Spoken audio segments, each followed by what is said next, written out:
it's really cool we're doing this because otherwise I normally would not work on my own stuff. Keeps you motivated. Yeah, normally I'll just be at home playing Assassin's Creed. So. Which one are they on now for Assassin's Creed anyway?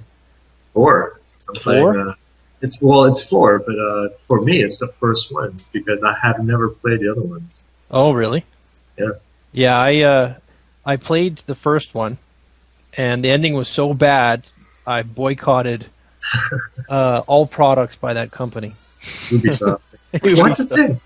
I originally never wanted to play any of the Assassin's Creeds because they seem so pretentious and so like I don't know, just weak almost. Like it was just like, oh, okay, you're an assassin and you're jumping off stuff and there we go. I don't know. Like I still don't like the controls, but I'm giving it a shot just because it's like, well, you get to be a pirate and all. Well, I think with the Assassin's Creed, the story originally, like it was thin. It was really thin, and really? You could tell it was like we can do free running in the game, so let's make a game, right? Like there seemed to be less emphasis on story and gameplay and more on just let's make free running and have a world where like it was more about the world dynamics, like what you could do and what you could pull off. It had less to do with, at least this is what I felt, right? It had less to do with the game itself, like just a quality game experience. Like the experience was great, but the game itself is lame. So I had a lot of beef with it actually, and the story is just brutal. And the ending, it's one of those, you end the game and you're like, oh, I won it. Now what? That was the boss? Really? It's such a bad ending, and basically you're left just holding the bag. Nothing really happens. So, the ending was total crap. So I just said, screw this. I'm done with Ubisoft's products. And I haven't played anything by them ever since. I don't know. 2 is brilliant, though. Yeah, I've heard it was good. But 2, and I haven't played much more past that, but yeah, 2 is excellent. So in 2 and in 1, were the controls really wonky? Like, would you just grab onto stuff even though you're like, oh, I don't want to grab onto stuff, I want to jump off? Yeah, from time to time, absolutely. Yeah, I found the fight combos in 1 were sometimes kind of wonky too. Well, that's the thing. When I'm fighting, it feels like I'm accidentally doing cool stuff unintentionally. Okay. I'm like, it's like I pushed the cool shit button and it's doing cool stuff, and I'm like, I didn't do this. Like I feel undeserved. Like I just beat someone. And I'm like, how did I do that? Like do you find though? I'm wondering, just because we grew up in the button mashing days, that sometimes the controls are just a little too complicated for us. Sometimes I play these games and I'm like, I remember the first time I picked up SOCOM Navy SEAL, and every button did 8 things, and I thought, what the fuck am I doing? This is crazy. I just want to jump and shoot. Let's go. Well, SOCOM's particularly egregious with the everything doing. Yeah, every button doing a million things. Mm-hmm. It's kind of bad for that. Yeah, I've never played that game. Yeah, well, yeah, I didn't play much of it. But at the same time, I'll pick up a new Metal Gear game and they've got tons of buttons, and I'll just figure it out because I love the games and the franchise. So, I don't know. I don't know what your guys' thoughts are on that, but sometimes I think the controls are a little too complicated. Oh yeah, I think so. But I think also sometimes they try to simplify the controls to the point where one button does everything, but depending on the situation, and but sometimes it doesn't do what you want it to. Right. It's like, damn, I didn't want to do that. I want to crouch, not like sprint or pick up something. Yeah, I think they just do too much, right? Like there's just too much going on. Like I don't know if you play any of the NHL hockey games, but they're like as a kid I used to play NHL all the time on the whatever game Yes, system. yes. And now when you play, the controls are so minute, like, and there's just so many. Before it was shoot, pass, and speed or check, right? Yeah. Now it's like you have Right analog stick. you have like a stick to handle. control your moves, and then you got shootouts, and it's really complicated. It's not. Oh yeah. Well, And they're on top of that- trying to be a sim, right? Yeah. Yeah. But it's not like you can just pick it up and play, right? Like, I don't know. Like, I guess where I'm getting with, or another point is I'm just a lot of. used to- You're saying something, Vince, or? No, Well, I thought you were saying something. yeah, think I was. You cut out You cut me first, off. and then I started talking. Well, the thing, Okay. you cut off first, and I started talking, Okay. and then you cut back in, and I stopped talking. 'cause I Oh, thought- yeah. Well, I'll finish my point here. Every game you play nowadays, the first level is the how to play the game level. Yeah, it's the tutorial. Yeah, and it kind of sucks that we don't have the ability just to pick up a game and play it anymore, Or when you play a game, you have to get so into it, it's hard to bounce from one game. Like, let's say I'll be playing The Last of Us, and you just get used to the controls, and it takes a while to get really competent with the controls, and then you have to switch to a different game, and then you're sluggish. It's like you're training again, for a whole new activity.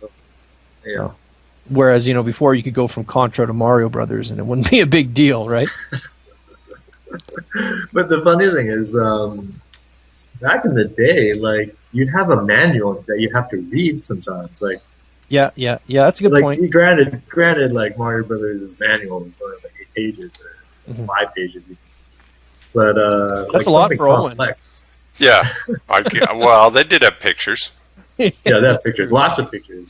Yeah, But something like Zelda would have like a big 20-page manual yeah. of how to do stuff. But it was still like like you said, easy to pick up and play. Kinda like as long as you knew how to navigate the menus to buy stuff, and, use whatever weapons, do whatever. I think with a lot of games, it's a matter of how much are you willing to invest in the game, because they're so, like, they're huge time sinks for one, and like a game like Zelda, like, just to pick it up, it's not really fun at first until you get further into it, and like, it's at least the newer ones that I've played. Not like Link, where you could just pick it up and go, but even in Link you had to bounce around and do things. And I remember games like Dragon Warrior, where it would take forever for you to even be good enough to fight anything. And it was, I remember it won lots of awards in its day, but it really, if you go and play it now, it's like pulling teeth. It's really hard to. I think part of that is the Japanese design philosophy, almost, where like, they just have to have a very long tutorial section where you are learning a lot of nuanced things. Or in a Zelda game, never ending tutorial section. It just keeps going. Yeah. Whereas Western developers is kind of like, oh, here's the game. Oh, Enemies, they're easy. Go beat them up. Yeah, I guess we don't have the attention span to. Hey, Mike, are you Yeah. recording? Yep. Okay. Just making sure. Okay. We Carry on. Thanks, Mom. Yeah, I'm recording. You got your mittens? Yeah. No, it's good to talk about these games. Like, I've been playing a lot of emulators lately, and they bring me back. They're nice for a quick sit down and button mashers, but none of them are ever anywhere near as good as I remember them. Yeah, nostalgia really is something weird. Like, Yeah. I remember as a kid loving this game. I think it was called Vigilante or Renegade or something. Yep. And it sucks now because looking at it now, you're like, who made this game? Like, It wasn't if very you're good. facing, then. yeah, if you're facing left, B is punch, A is kick, but then you're facing right, it's reversed. Yeah. Uh-huh. And That in was order to jump, the- you had to push. Yeah, in order to jump, you had to push both A and B, and it was just like, it's so annoying. Like, it's why would you make a game like that? Mhm. That was the Double Dragon 2 Yeah. thing, It's right? so That it was yeah. all. It changes on what direction you face. Yeah, it was garbage. But I as was a playing- kid, you train yourself to play it properly. Yep. Well, because what else you got, really? Bad dudes. Yeah, well, Bad dudes. you probably should just go play Bad Dudes. You should probably go play Bad Dudes now. Bad dudes. Because are you a bad enough dude? Yeah. Not yet. Go play Bad Dudes some more. Well, remember when they would do a port or they do a game like Ninja Gaiden when it was in the arcade? Oh yeah. Way different than the Nintendo version. Oh yeah. Totally. You know, which I was remember. Yeah, I remember my friend had a birthday party at a Chuck E. Cheese or something, and I went. Like I said, I know how to play Ninja Gaiden. I'll play Ninja Gaiden. I go in, I'm like, whoa, what the hell is this? This is so hard. Like, this game is like so much harder than the Nintendo version. And it was The not like, Nintendo one was hard. Well, it's totally different, I guess. it's a totally different game. Like I was used to. It was hard though. There were certain levels. I remember one level where you had to jump just perfectly, or else you wouldn't get it. Oh yeah. There was no middle grounds. Either you're perfect. But in or the arcade, you could pick up a log and hit a guy. So Yeah. that Yeah, made it was it. a totally different game. I was unprepared. I was like, whoa, this. Yeah, they were pretty good. I was playing X-Men: Children of the Atom. Oh yeah. Wait, And is I- that the fighting game? Yeah, Or is that the Konami 8-player? No. X-Men game? It was the first X-Men fighting game Oh, okay. Yeah. before X-Men, Street Fighter, and all that stuff. So I remember when it came out. It was one of those things that'd be at like a max, and you just stop whatever you're doing and play it until you ran out of money. But it's hard. Like I have a hard time. Like I'm not very good at it, I guess, but I can't beat it. So I just keep going back, and I love all the old '80s X-Men villains that you never see anymore, like Spiral and Omega Red. Omega Red. Wait, is Omega Red in that game? Yep. Oh yeah, Yeah. he is. Yeah. Omega he's Red's actually pretty good. great. Yeah. You know, isn't there an energy drink called Omega Red now? I don't know. Is there? I think there is one. I think I saw it on TV or I saw it at a. Does it give you weird tentacles? I know. I laughed. I I'm was down. like, who did this? Who made? Let me look it up. It's like adamantium built right in. Yeah, that or what was the other guy? Cyber had adamantium skin. Oh yeah. Man, that was dumb. They started getting They got a little carried away. adamantum. Yeah. Anyway. Well, I haven't been following comic books in a while, so I guess I wouldn't really. X-Men's like just a soap opera. You could tune out and tune back in, and nothing's really changed. Other than it's all, well, I guess it's not all. It never is all. But like the lead characters are all women right now. That was the. Yeah, I heard about That's the that. thing. Well, Oh. it's Storm, and Storm's the leader at the moment. Well, Isn't that she's been fun? the leader several times, but Yeah, like that's kind of how it was back in the '80s and Yeah, '90s. she's- She had a mohawk and everything. yeah. Well, All right, she so was it's Omega awesome. Red, krill oil pills. Okay. Huh? Apparently, it's good for omega 3. And that will give you tentacles for sure. Sounds like fun. So, what's new, Vince? Nothing much. Playing Assassin's Creed. Can't think of anything else. Well, you're boring. How about you, Owen?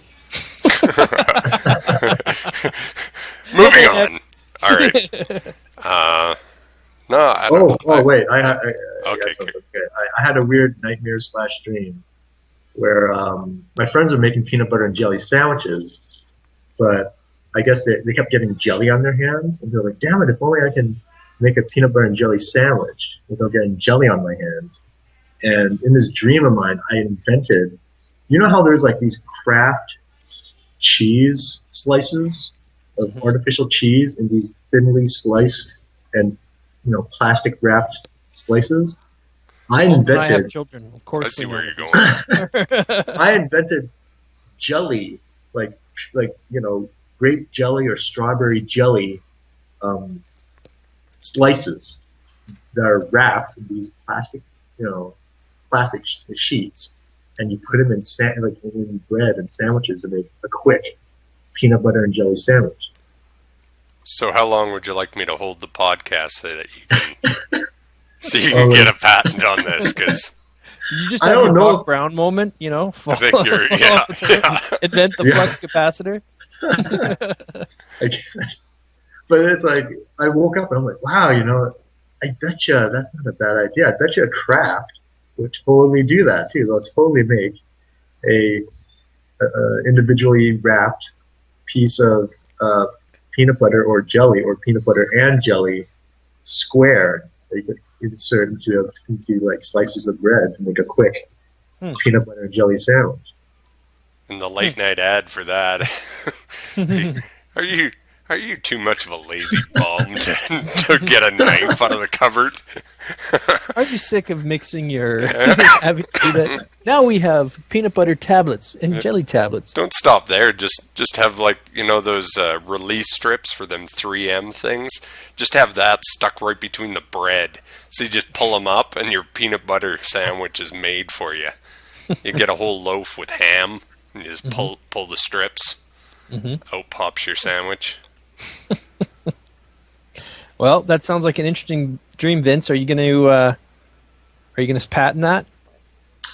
I honestly, I don't even know what to do with the patent. I don't own a cheese or, you know, well, not cheese, but jelly factory of sorts. Like, you can't really use real jelly. It has to be some kind of processed. You become a patent troll. Weird jelly. Patent troll, so that in case someone hears this podcast at Kraft or, well, whoever makes jelly now, Welch's, you know, grape jelly company, goes, hey, that's a great combination. You should totally do that. I don't know. Hold that ransom, I guess. Yeah, I think. I don't know. You know what? There's dumber products already. It's funny on shelves. So I don't know if you guys are humoring me and see how far this goes, or if you sincerely really think this is an awesome idea. Well, actually, honestly, Vince, we don't talk that much anymore, so I don't know how far I can tease you. I don't know if I can, you know. Owen, I know I can really rag on him. I don't know. I was all and he'll in. give it right back. But I don't know if I was making wisecracks if you take me too seriously or not. So go postal on me. So I figured I better not. If you can't say anything nice, don't say anything at all. I figured it was all good. Yeah, no. Honestly, I don't know. Like Owen said, there's a lot of products. I think there's actually something like that already out there. To be honest. Really? Yeah, I think so. Or something similar, because they're always looking at ways to make a buck, right? I'm thinking, you know, Kraft has probably got like a whole floor dedicated to people like, how can we make more stuff and sell it? Go down to the think tank. Yeah. Bring us up some. We're running out of jelly ideas. We need to make more money on our jelly products. We gotta move this jelly. Apparently, like, you know, I think like 2 years ago or a year ago, I think it was Taco Bell that had the Dorito shell taco. Oh yeah. And apparently, like, they got that idea just from like I think it was like one of those, what do you call them? Like those retreats. Those retreats that they go on, these business retreats, and they had, you know, Doritos sitting around. They're like, hey, why don't we make a taco made of Doritos? And they thought, oh yeah, let's do it. And then the first like year, like it took like a year to actually develop it, because the first time they did it, they thought, oh, we'll just take, you know, whatever Doritos are made out of and make a taco out of it. That's the thing. I didn't know that a taco shell has to be really strong or it'll like snap apart. And Doritos are actually very fragile. Like they are intentionally very crispy and light, because, you know, that's how we eat them. Like, we want them to kind of break up and kind of, you know, turn into powder in our mouths. But in a taco, that's the worst combination, because you pick them up and it's like just disintegrates, right? So apparently they had to do a lot of engineering. All the taco scientists in there. Yeah, apparently, yeah. Taco scientists of the world. Steam coming out of tubes. Just. We got to get the tolerances up for this taco. It won't hold together. You're a madman. You know? Well, I got nothing to follow that. That's interesting. Oh well. So let's ask Owen about Nerd Camp. Excuse me. What? Nerd Camp. How was Nerd Camp? Oh, it's good. Yeah. Yeah, it went good. Nerd camp, was something your kids went to, or? No. Unfortunately, it was Owen me. goes to Nerd Camp. I don't know what's going on. Well, it's more. You called it Nerd Camping, right? Yeah, no, I went to the Global Game Jam. Oh, okay. Have So you? did you like a game to showcase or something? Or? Yeah, we made a game. Oh, cool. Me and a group of people. So when you go, it's kind of you kind of have to hope you get a good team, right? Like that's and some people come with their team kind of pre-done, like they come with their own group of people, and I never like to do that because what's fun in that, right? Like I just go in and be like, well, I'm going to work with these people, and we'll see what happens. And So you don't know any of these people going in? No. I knew the one guy because I worked with him on he was on my team last year, but that was it. I didn't know any of the other people other than I recognized one of them from being there before, but that's it. Like, no, I don't know them at all. So it's just kind of like, well, you just go and come up with a concept based on they give you like a, I don't know, not really a topic, or they give you this thing, to go on. And this time it was things are not how I don't remember the exact quotes. Like it's not how we see them, or we don't see things as they are. We see them as we are. That's what, or as you are. That was the quote. So you go off any way you want from that, and some people kind of just, they did it and then kind of abandoned the topic altogether because it didn't fit with what they were making, which is fine. It's just a starting point. And then we did like a puzzle game. Like, did you ever play Portal? I know of it. I never played it. No. Well, you should. It looked way too awesome. hard for me. No, it's amazing. Way too hard for me. No, it's actually not. Really? Yeah, it's not that. Me and Ethan beat Portal 2. So together? Yeah. I hear that's even harder because you both have to coordinate your shots. Yeah. No, really. Yeah, he was. I've heard of a couple 4 and almost getting into 5 at the time. I know my friend. Okay, he said he nearly broke up with his girlfriend because she was playing Portal with him, and he could not rely on her to shoot the portals at the right time or at the right place, and he was just getting into so many arguments. I don't know. I was like, I was playing with your wife. I was playing with a 5-year-old, and it was fine. Can you imagine going to like a divorce court and be like, she wouldn't keep up in Portal, so she's done? Wouldn't they? They'd just look at you and be like, "Come on,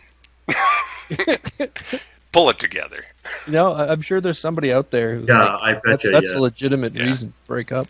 No, it's but anyway, we weren't making something as ambitious as that, but the idea was that you play a cooperative puzzle game, but you have to, things that you do affect stuff in the other person's level, and things they do affect yours, but you can't really communicate directly. You can see each other's light, like you can see the light from each player in the other pathway, but you can't actually talk to each other. So then you have to kind of figure out a way to communicate using the very limited tools you have, like moving things around and making light flash and changing colors and things like that. And that reminds me of That reminds me of an Outer Limits episode where this woman, I think this doctor's wife, got into a car accident and she's in a coma. And he tries to, it's kind of like Inception, he tries to go into her subconscious, like kind of in her dreams to try and communicate with her. Mm-hmm. And she's trying to do the same thing, but I guess she's manifested as a monster to him. Like it's this dark figure that's trying to, I don't know, reach out to him. And he thinks it's, an attack. So he's constantly fighting this monster. It wasn't until the end that, he realized, oh, wait, that's my wife's subconscious that's reaching out to me, not this crazy monster that's trying to kill me. But when he realized that it was too late, she passed away, and her consciousness is, I guess, ceased. Well, we weren't skewing that dark with the game,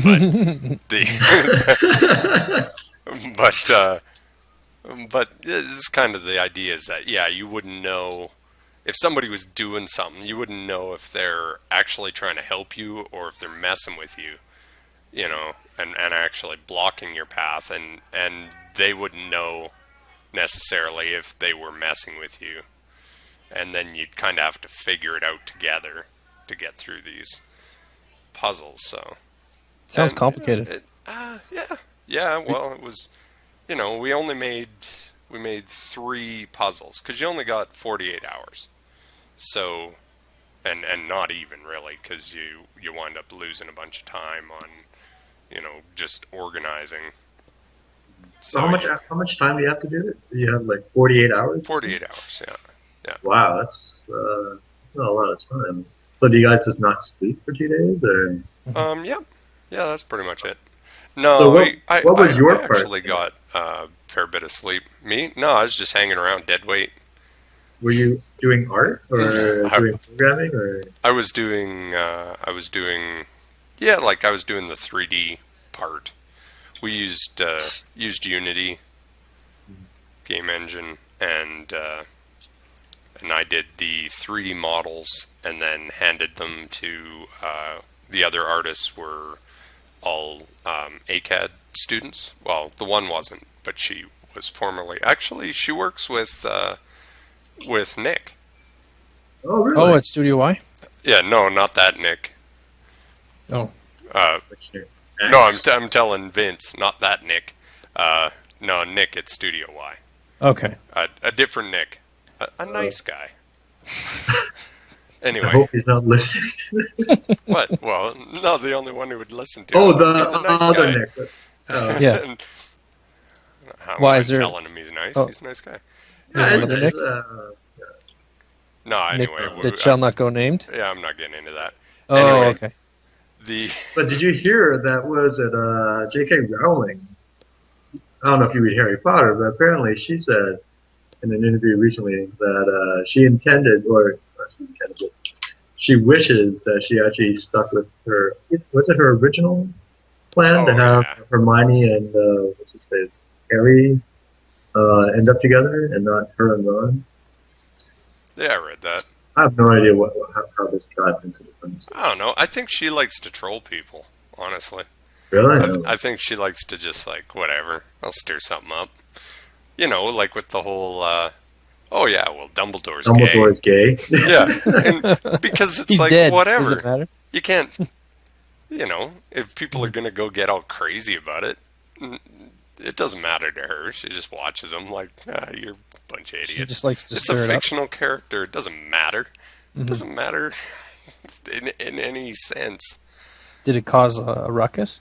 Oh, yeah, amongst, people who are into odd. Harry Potter? Well, yeah, but into Harry Potter and also... anti-gay, apparently. Yeah, weird, closed-minded. I always find it interesting with people and their reaction to that brand, that franchise, because there's a lot of, harsh fundamentalists out there who say it's like Satan worshipping and evil, and they just have these ideas about it, and they talk about the witchcraft, and then there's some of it, has roots in the occult that might not necessarily be, the best, but I mean, it's. Well, I never gave it any thought. Like, really, it's entertainment. Yeah, it's just It's like people who look at Disney movies and say, it's devil worshipping and evil, and like movies like The Sword and the Stone, where Merlin's he's turning Arthur into a mouse and he's wandering around, and that's evil, and it's like, guys, you're putting way too much thought in like it's fun. It's supposed to be fun and whimsical. Better things. But some people take that fun to another level. Did you know that there are Quidditch leagues in university and colleges? What? Yeah. How do they play Quidditch? Did you ever tell them you can't fly? Like my friend, her brother just started university, and she got into a fraternity in Florida. And she asked him, like, "Oh, that's really cool." And he goes, "Yeah, I'm in the Quidditch team." She's like, "What? Quidditch? You mean it's a made-up game in Harry Potter?" Mm-hmm. And he's like, "Yeah, like it's so cool." Like, and that's the thing. I looked it up. Like, they do actually have Quidditch matches where people are running around with brooms between their legs and trying to catch this. Because the snitch, this golden snitch, that thing, that all-powerful thing that you catch, you win the game. It's actually a dude dressed up in this, I don't know, gold outfit, and he's running around the field. And if you're I can't remember what position it is because I don't know Harry Potter, but if you're the seeker, I guess, if you catch him, you win. But it sounds dumb. It really does. Oh, humans. What are but there is a league. There is a league. Can you imagine watching that though? Like some guy in a gold unitard running around the field while everyone else is trying to play a game of soccer with brooms between their legs. That'd be. I mean, it'd be hilarious to watch, for one. But I mean, I guess watching a football game, if you have no idea what's going on, could probably be seen the same way. I just, I don't know. Did I tell you, Vince, about that Lord of the Rings couple that we saw at Comic-Con last year? The ones that stopped and did their reenact the Arwen kiss every intersection? Did I tell you about that one? What? No. Okay. Because we're talking about people who take their obsession with, whatever, a little too far. So last year at the Comic-Con in Calgary, they're at our booth. Were you there, Owen? Did you see these guys? No, I didn't see them. You guys told me about them because they were only on Saturday or something. And yeah. Okay. So anyway, so bring Vince up to speed. They're at every intersection in the actual, the whole, like the Roundup Center. It takes up the whole Roundup Center, right? There was a couple that walked around dressed up as Arwen and Aragorn, and they walked around in character. Right, so they had their fancy outfits. They had their Weta Workshop official replica Arwen swords, and they had all their costumes. They're really, they're really good costumes. But they were in character, so they'd walk really slowly with their chins up, and at every intersection, they'd stop and reenact a kiss from the movie. Right, so that gets pretty absurd, considering there's 10 intersections every aisle. There's got to be like 40 aisles or something. Oh, really? Okay. Intersections as in like streets. No, like every intersection in the Comic-Con. It was hilarious. Wow. And people would stop and take pictures of them at every intersection too. So how is the kiss? Like, I don't understand. Like, what is there a certain part of the movie that they would just stand there and kiss each other? Okay, so it's not like I think they tried to recreate I think in the Fellowship of the Ring she kisses him. Are there lines of some sort that I don't know. It's stupid. So it was a joke to watch these guys do this. Repeatedly. Like, yeah, once or twice, okay. You're cosplaying, having a good time. That's cool. But every intersection, it was ridiculous, and it was really funny because by the end of the day, they're still in character, prancing around the show. They're not quite kissing at every intersection, but they're walking around with like their $300 portal gun and their bag full of paraphernalia, and so they're no longer Arwen and no, they're still in character, but they've got these props that are totally out of character, which just totally ruins the illusion. And and they still take themselves so seriously. It's just like I understand things like Comic-Con is like Halloween or nerd Christmas, but come on, guys. Who told you that was, a good thing to do? So People just do the weirdest stuff. But- and, That's the You know, thing. So I that never, Quidditch thing doesn't seem so weird anymore. no, well, it's like At least they're playing a not sport, surprised. right? They're getting out there. Yeah. They're doing something physical.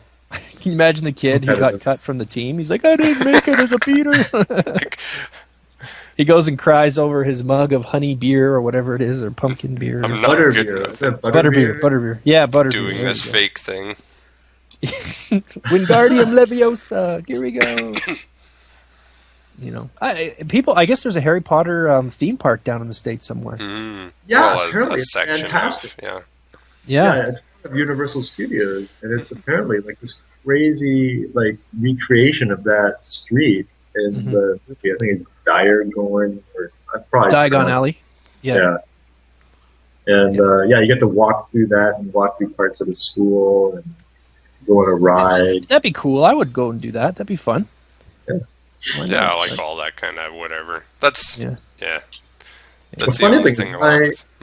Yeah, my friends in Vancouver, they've been trying to put together a Harry Potter themed party, but they never get to. They never get around to it because they're so busy working Uh-huh. that they've never gotten around to making a Harry Potter themed either history or a Harry Potter themed like actual party where you have to dress up as actual characters and I guess drink. And Did you ever see that movie with Jim Carrey where I think it's Yes, or where he always says yes, and like that's the premise of the movie?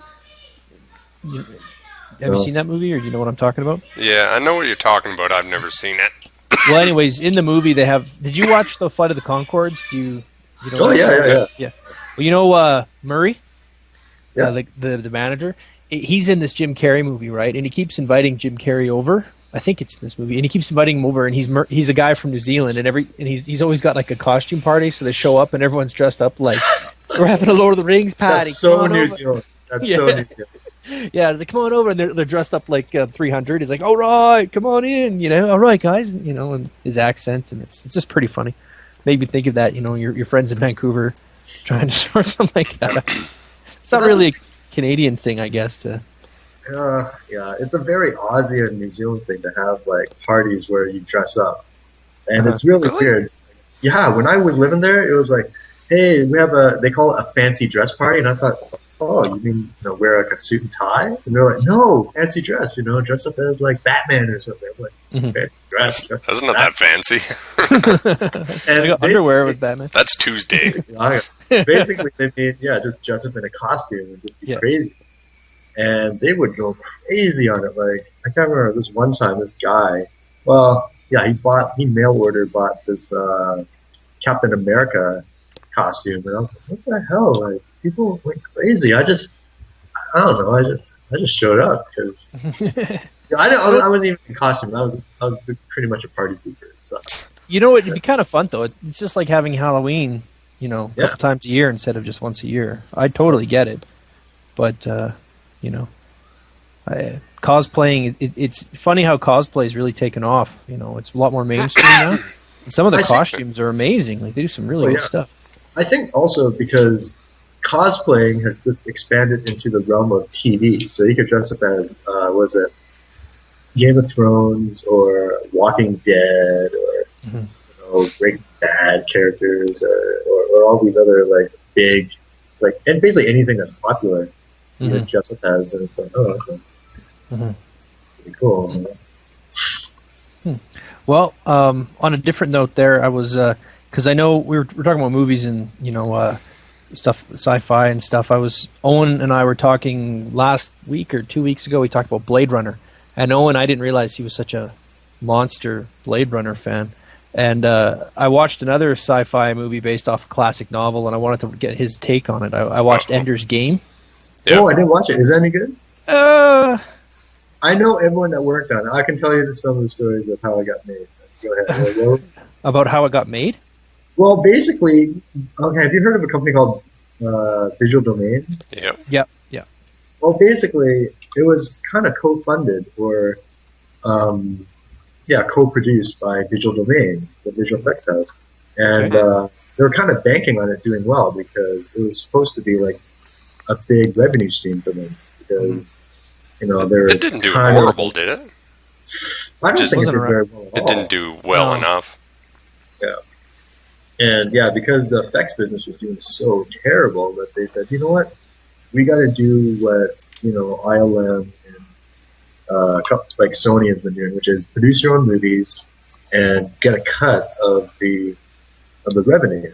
So they said, all right, well, what's a good sci-fi novel, and what can we sell? Like sci-fi, centers around a kid, and they said, oh, Ender's Game.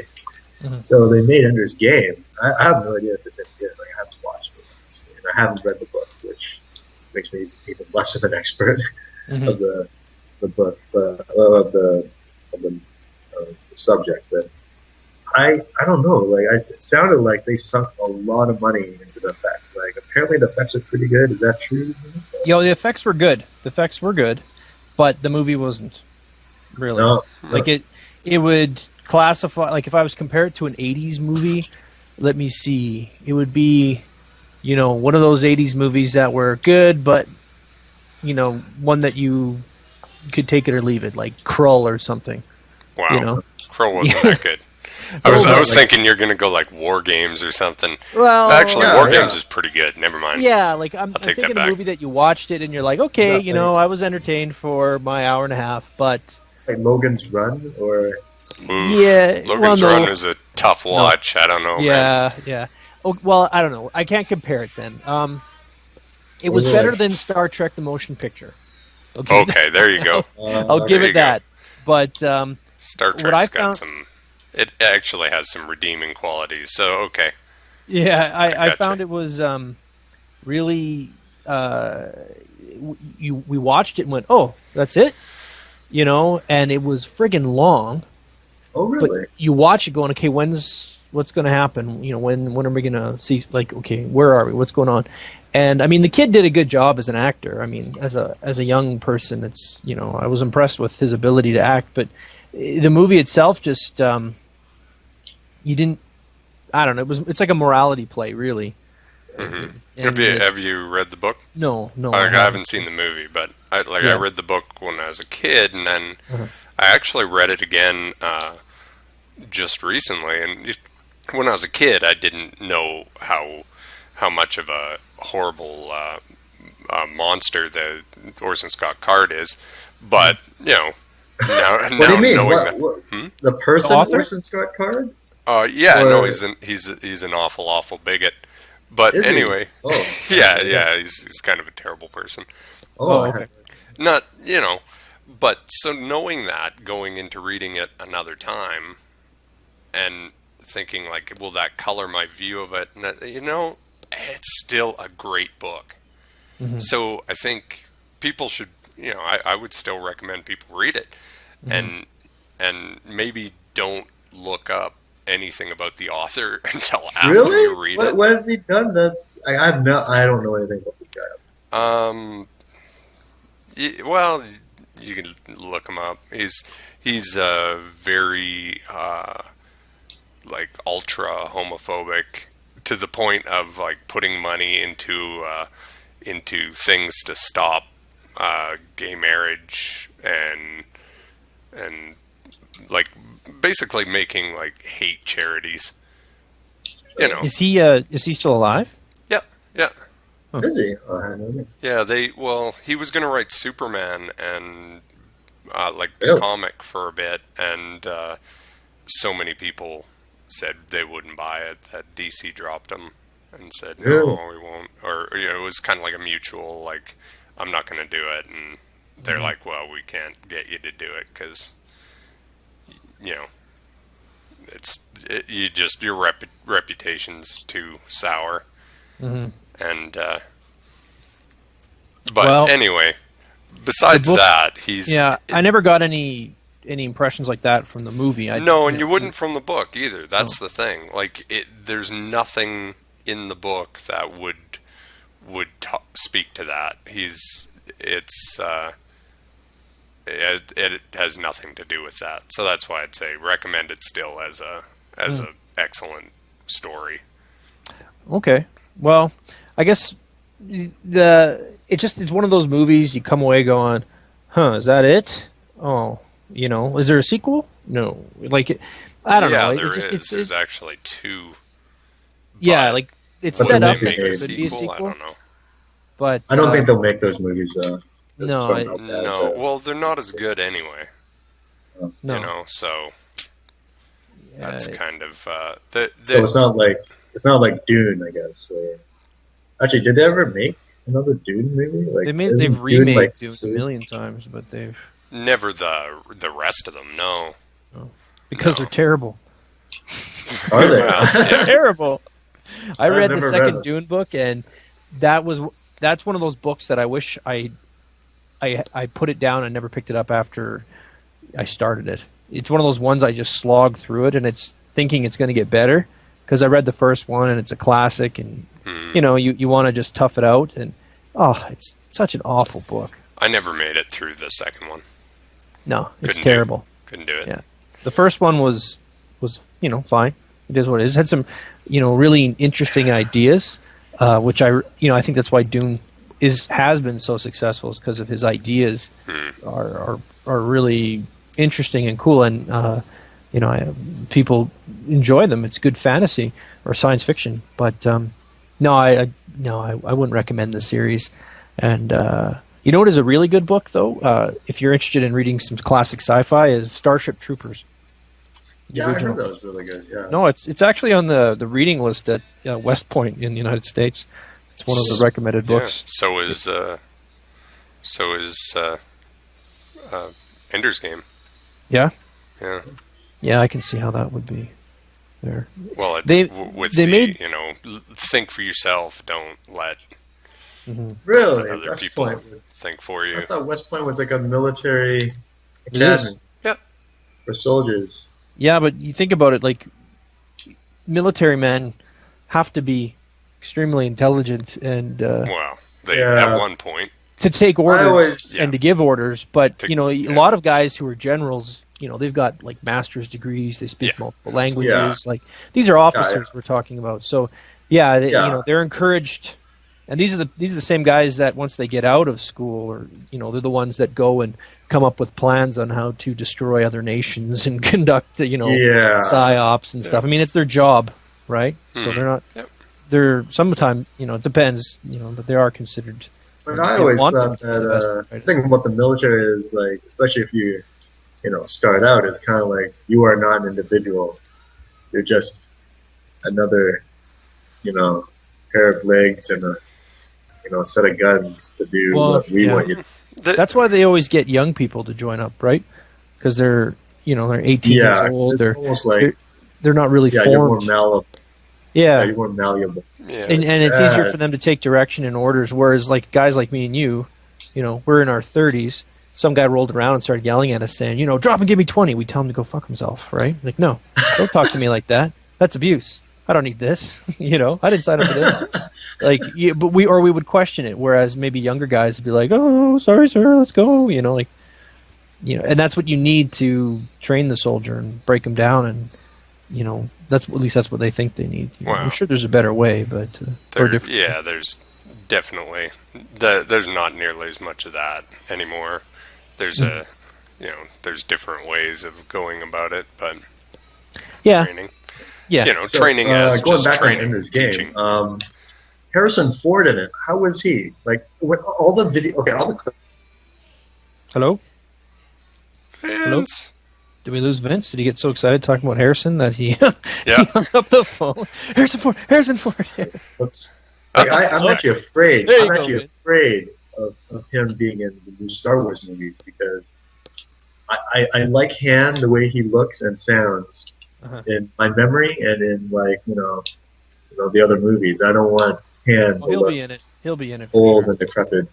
No, Disney. You know what? Disney has done a good job with the Marvel brand once they took over Marvel and the Marvel movies. And as much as the Pirates movies are pretty hokey, the first one was great. Yeah, they're very entertaining movies, right? I think they're going to do Star Wars. I mean, they can't do it any worse than Lucas did when he remade them. I'm not too worried. Besides, like, I don't the whole franchise, personally, it's had its run in the sun in my mind. Oh yeah. I look at it that way. Now it's just it looks dated, right? Really? Yeah, it's dated. Like my daughter won't even sit through it. No. Really? I don't think it's dated at all. Like I think it's still pretty solid. Like it holds up pretty good. Yeah, I don't know. Maybe I've seen it too many times, but it's like I can't sit through it anymore. Like Really? I like my favorite scenes and I like watching it, but it's just like okay, I don't know. Maybe I don't know. What do you think, Owen? I wouldn't say it's dated. I think it still holds up pretty good. I think you're old. It's not like Yeah, you're right there. Karate Kid. The Karate Kid is kind of dated now. Well, I don't know. There's a difference between dated and a classic, right? Okay. Like classics are those types of movies that, if it's on, you'll stop and watch it anyways, right? And Star Wars is, in my mind, that's what Star Wars is. Like if it's on TV and you walk by and there's nothing else on, you'll stop and watch it, or you'll stop and say, "Oh, I love that scene," or like Aliens is another one like that. Oh, yeah. If it's on TV, I will stop what I'm doing and watch it.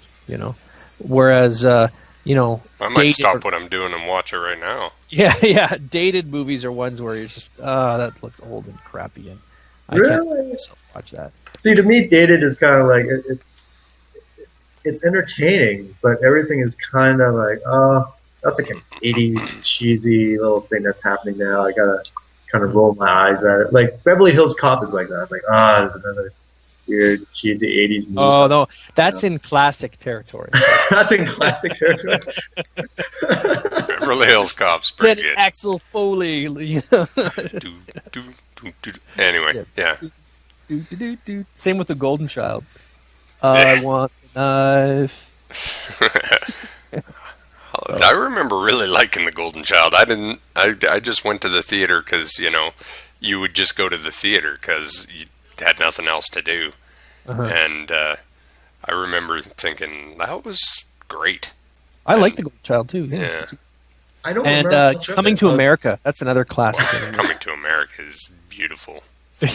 That one doesn't get old, Like good movies don't get old. Like you can still watch them, and they hold up. I actually, on movies here, I heard about someone was talking about Sam Peckinpah, classic director. He makes great movies. Sam Peckinpah. You got to see some more. Yeah. Okay. So anyway. I thought, okay, I can't think of any Sam Peckinpah movies I've seen. I guess The Wild Bunch is the only one I'd seen, right? So I go and get my hands on. I got my hands on one, Cross of Iron, 1975. It's World War II, but it's told from it's told from the German perspective.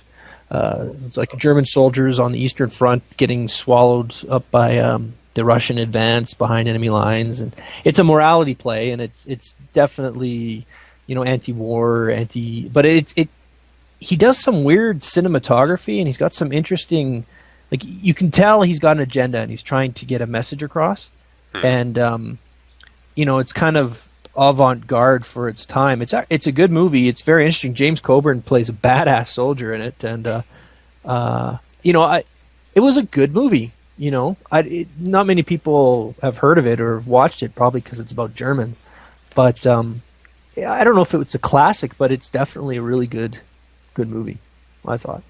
If you're a cinephile, like it's solidly made. It's not one of those shows where it's like Transformers, where you're just basically sitting through all the crap until you get to the big explosion, right? Like it's a movie with a progression and a story and character development and all that great stuff. So it's kind of cool, but it might even fall into the classic range. I never saw it. At one point, I maybe would have been. You could have called me a cinephile at one, but I don't know. Now I don't have any time, so I watch whatever. No, I think you're still a cinephile, Owen. You're just I'm not a cinephile. Loused. Huh? I'm not. You're a not, cinephile Vince? at all. I try to be, but I don't watch enough, good movies. I just watch too many bad movies. But you got to get through the bad ones to find the good ones, right? You dropped out around the time I was watching Tetsuo the Iron Man. Yeah. Couldn't handle that. I barely handle that. That was. But speaking of Transformers, did you see the new trailer with Optimus Prime riding a dinosaur, or like it looked like Grimlock. He was riding Grimlock. Yep. And, So they still look like insect robots? Yeah. and Like this one character, his head transforms into a gun, which I'm like, who is this guy? Is this Galvatron or is this Shock? No, it's not Shockwave. The Shockwave is the last one, and I'm like, who is this guy?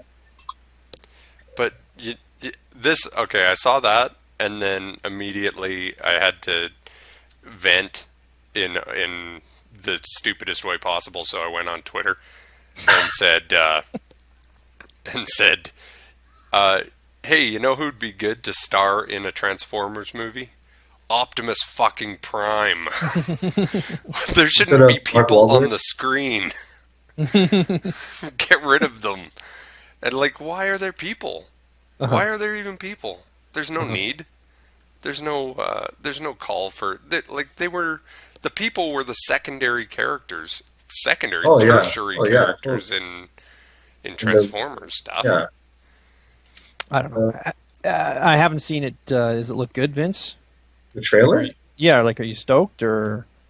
I'm not stoked, but I thought it was hilarious seeing Optimus Prime riding Grimlock. Like he's well, have you seen that picture of Jesus riding a raptor? It looks kind of like that. Yeah, because he's holding a giant sword and everything.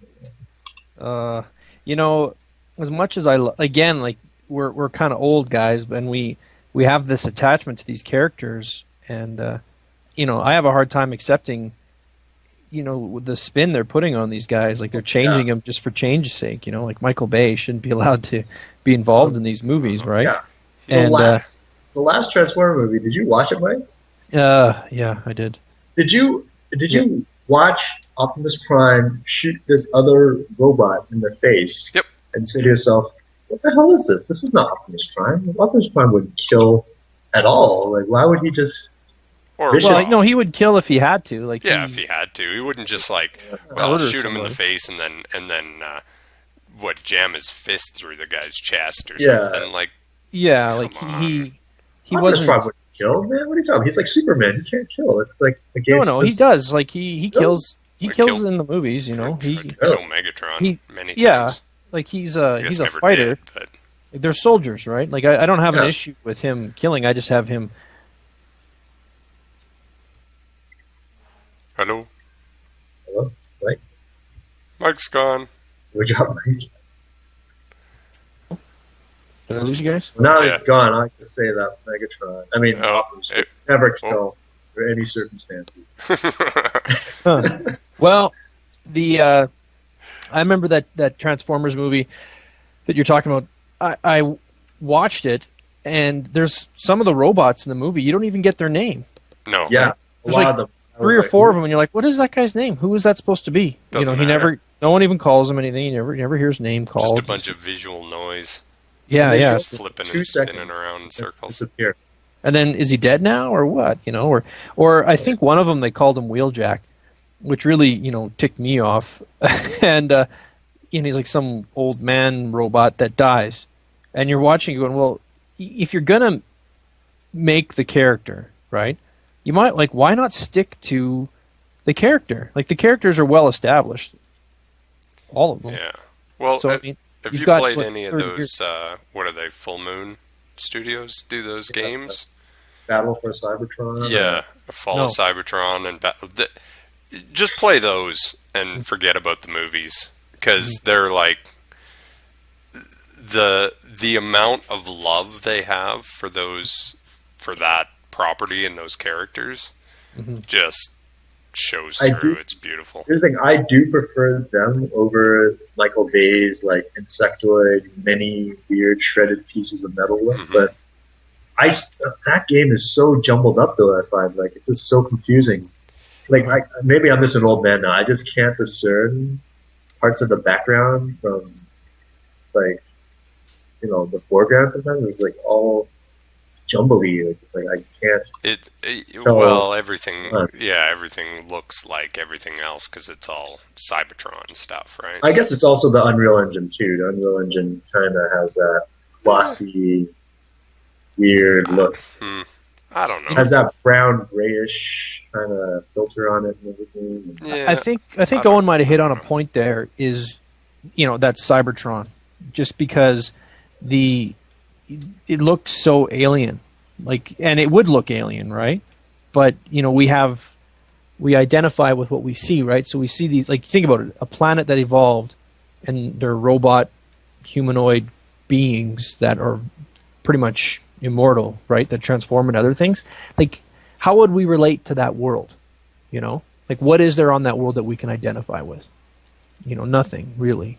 So, a building is any kind of shape. It doesn't have to be a rectangle like what we look at, or a cube. It could be, something organic or something, weirdly shaped. Like their ideas of structure and everything are totally alien to our own, right? And I think that's the hard part when when they go to Cybertron and they flesh it out. It's like, what the hell's going on? Well, and I think that the designers of these games are really successful in that, but but also it does make it a bit visually confusing. So you're trying to. Plus, it's like an old style shooter.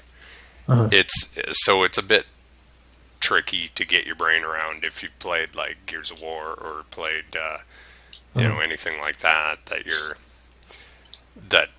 I don't know, plays a little more like a modern shooter, right? Yeah. So it has this kind of old shooter feeling to it. What characters can you be?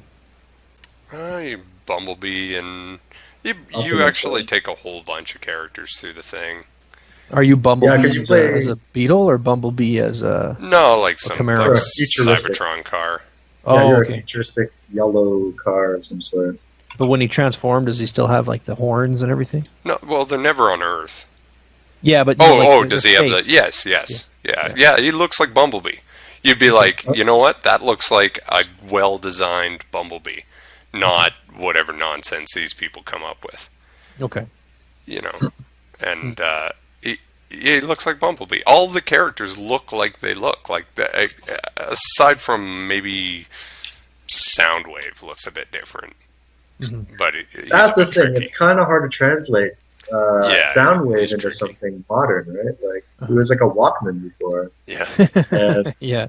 Well, and you can't. But the thing is, though, how do you make a character very his scale literally changes in the TV show. So how do you make that work in a movie or in a game where you have just make it happen, just the same way they do it in the cartoon. Make them scale up. Yeah. Why not? It worked in the cartoon. Why wouldn't it work in? Don't get me wrong. I would accept it. Because I'm like, I grew up with Soundwave looking at it. But if someone never grew up watching that, or to watch it, they'll be like, "What the hell is this?" You know what though? I think the problem is, it's fantasy and it's entertainment, right? And too many of these people who make these decisions, like Michael Bay, think like that. They go, "Well, this doesn't make sense. Why would he scale? That's dumb," right? And people, they don't give the audience enough credit to think that maybe they would be able to get it. Yeah, which is exactly why they have humans in the movie at all. There's so much CG in the movie. There's no cost savings to having the human actors. Well, they think they have to put them in there because they think you need a person to bring the audience in. Yeah. But you don't. Or it's the same kind of... The audience has lived with these characters for decades. And they know them, and they don't care. They'll be like, yep. I want to see Starscream. Yeah. Because I know Starscream. And then they show this thing that isn't Starscream. Yeah. You're like, well, what the hell? Why? But here's the thing, though. I kind of like your line of thinking is kind of the way I think. It's like, hey, you know what? If a character like Megatron, even, he's a gun. He should be a gun. It's cool. Imagine he's just hiding in plain sight. You can't find him. He's just like a gun. But I know friends would be like, that's lame. He ought to be a tank, something big and destructive, like a 9-year-old gun. He can't shoot himself. So, he needs Starscream to pick him up and shoot. That's so useless. And I'm like, yeah, I guess you're right about that. Well, that was to sell toys. I guess you can. Yeah. But at the same time, as a kid, I totally bought it. Oh yeah, I totally bought it too. But I would love to see them. I've noticed there's a lot of retro movies right now. And the '80s is really in. Why not actually make it circa 1984. Like have all these like 1980s vehicles driving around and people with like 80s haircuts, and just make it like a cross between like what was that Sean Penn movie, River High or whatever it was, or Fast Times at Ridgemont Fast Times High. at Ridgemont High, or like a cross between the Breakfast Club and the Transformers. Just make it retro, I don't think right? Phoebe Cates is in that kind of shape anymore. Well, but that kind of that'd be kind of fun to see that sort of vibe. Like why not embrace the whole 80s thing? Like it still could be believable. Just have it take place in the 80s. Yeah. It was blatantly used as a marketing ploy to sell cars. With GM spending all that money and getting the Camaro in, and it was the whole Transformers franchise on the movies has just been a product placement thing. Yeah. So I don't know. It's a shame, but if you think about it, even the evolution of the toy and the cartoons and everything, that was all just to sell toys, right? Oh, yeah. It's all product placement. So, as much as we have so much, we talk about the integrity of the characters and everything. Like the whole premise of the story is to sell stuff to kids, right? We're, maybe we're the ridiculous ones, but like, no. That was the whole reason why they killed Optimus Prime in the animated movie, was so they could sell Rodimus Prime, yeah. Rodimus and the new series, yeah. Ultra Magnus. Who? Ultra Magnus. Oh, Ultra Magnus, yeah. Yeah, who was basically just an Optimus Prime repaint. A white Optimus Prime. But you had like a new trailer that hooked onto him that made him into like this bigger, crazy action figure. Yeah. But this was on his shoulders. But we know that was a failure because they brought Prime back. People were so ticked off they brought him back to do whatever. And even in the new cartoons, I was watching the Transformers Predaking Rising movie, right? Mm-hmm. And it was really well made. It was good. And Optimus Prime is in that too. And again, he dies and passes on the matrix of leadership. It's like, how many times can this character die and come back? Well, who right? did you pass it to this time? I think it was Hot Rod again. I think. Is it Hot Rod again? Yeah, I think it was Hot Rod. Still a Hot Rod? No, he became Rodimus, I think. But again, they had to use the Matrix to save the day. So there was no more Matrix of leadership, and then they had to do... I can't remember. It was, same schlock, right? Just different. Same MacGuffin. Doesn't matter. Yeah, same kind of thing going over and over again, right? My biggest beef with the whole, Transformers movie thing is just they didn't get the characters right. Oh yeah, and they didn't even have the transforming sound. No, I know that's. I'm such a nerd for saying that. My friends all say you're such a nerd. Why would they ever put that sound in? I'm like, that's the whole Transformers thing. Like, well, how hard would that have been? That would, that's. That is what makes it, right? And that totally makes it. I remember when Spider-Man, the Tobey Maguire, the first one came out. Yeah. It wasn't a great movie, but at the time it was pretty cool, and we all enjoyed it. Pretty good. And that they part had the classic. When he gets chased away and he's like, "We'll meet again, Spider-Man." Just like the cartoon. To me, I was slapping my knee laughing, and I still love that scene. Like that to me, it's like, okay, perfect. You're talking about that. Okay, I thought you meant the classic Spider-Man cartoon show theme song. Which one? Spider-Man and his super friends? Remember that one? Oh, the whole Spider-Man. No, Spider-Man and his amazing friends. It was like him and Iceman and Firestar. Yeah, I know that show. But yeah, in the Tobey Maguire movie, they had like the theme song. Yeah, they had. People in the subway are playing it. Yeah. Yeah, that homeless guy. Yeah. Yeah, I like that little nod to the classic. Obviously, Transformers would never do anything. I thought they were going to have the touch in there somewhere, even in the background. You got the touch. I just finished playing Saints Row 4. What's that? Saints Row 4 is magnificent, but they got the touch going on in that over and over. Well, not over and over, but it plays on the radio, but you can in one particular scene they play it and you're running through wearing like a mech suit and they're playing The touch, yeah. Do you transform into a? said and done. Yeah, do you transform in that mech? That'd be cool if you was transform. No, you don't transform in the mech, but there is part where there's a semi-transforming mech, yeah. What game is this? Saints Row 4 is... I've heard of it. It's brilliant and stupid. So if you took like a Grand Theft Auto and then you take away anything serious in it, yeah, anything serious, and you put a lot of dildos apparently in it too. Well, there is a dildo bat that you can run up and you can hit things with. But okay, that sounds kind of funny. But very early on in like Saints Row the Third was great because it was really ridiculous and the same sort of like very I don't know, like airplane style, like it's a satire. Yeah, well, it's a satire, and it's very knowing. Like it knows what it is and knows what it's trying to be, and it's very funny, very clever characters, but the in 4 very early on, it just turns into a superhero game. So you become this, you get these superpowers and you can run faster than any car in the game, and you can smash cars out of the way, and you can fly up buildings and jump off of stuff, like jump halfway up a building and then run up the rest of it. And so movement in the game is just amazing. Like you actually have a lot of fun just running around the world, and then it just keeps giving you powers that get more and more over the top, to the point that if you get to some of the end fights where they might have been difficult, you can opt to instead just run straight up a building, jump off the very top of it, aim down, and if you land from high enough up, it just sets off a nuclear explosion and wipes out everything in the area. So you don't actually have to fight anything. You just wipe them all out.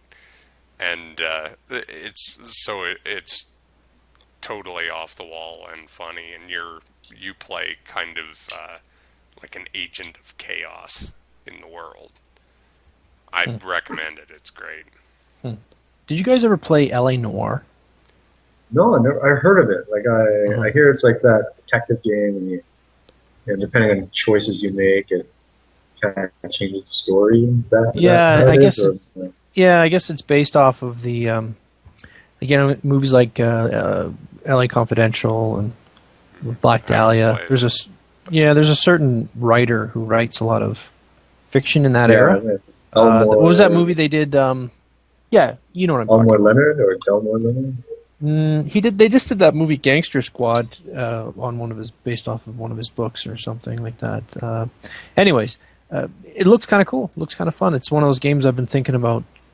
I'd like to play. It's old now, I guess. It shows up on Steam sales all the time for about like $3, and I still haven't bought it, but you will someday. Probably. You know what? Everything winds up in my Steam library. I look in there and I'm like, I'd like to play this game. Well, the one time I went to the store because a game was on sale that I thought I'd like to play. And then Steam informed me, thankfully, that, oh no, you already have this. You already bought it? And I looked at it, I'm like, I've had this for months. Oh, well, how about that then? So I didn't buy it because, I already did. So, that's my own personal problem, but... Well, I guess with things like Steam now, we'll no longer have the days when we used to borrow games from each other. Well, except for you will be able to.